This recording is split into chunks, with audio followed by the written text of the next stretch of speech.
歐塞護胃杯，漱口就能預防幽門感染嘅護胃神器。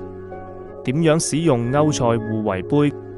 每次刷牙前，打開護胃杯杯蓋，向杯中加入純淨水、蒸餾水、反滲透淨化水或自來水。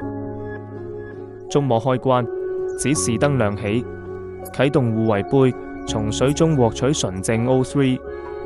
5秒後就可以見到水入面有小泡產生，可以聞到清新嘅鮮氧味。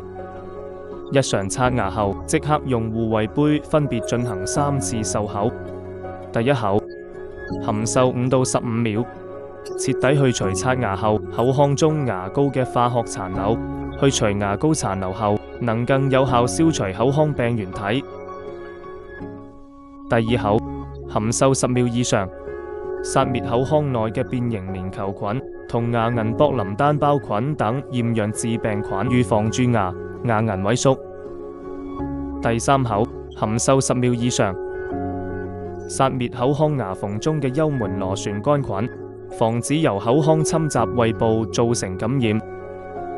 杯入面剩餘嘅 O3 鮮水可直接飲用，隨着口腔厭氧菌嘅減少，有益菌得以不斷恢復，從而保持口腔健康菌群平衡。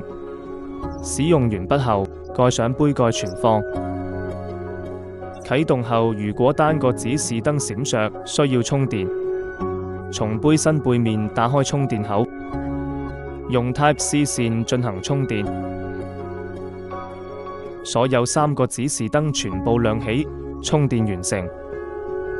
歐塞護胃杯殺滅幽門螺旋菌自檢方法，可自行購買幽門螺旋桿菌快速檢測試紙，嚴格按照使用嘅方法測試。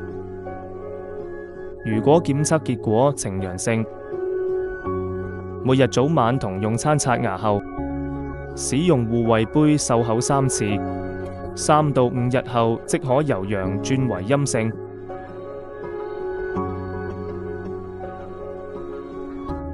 護胃從護理口腔衛生開始，歐塞護胃杯。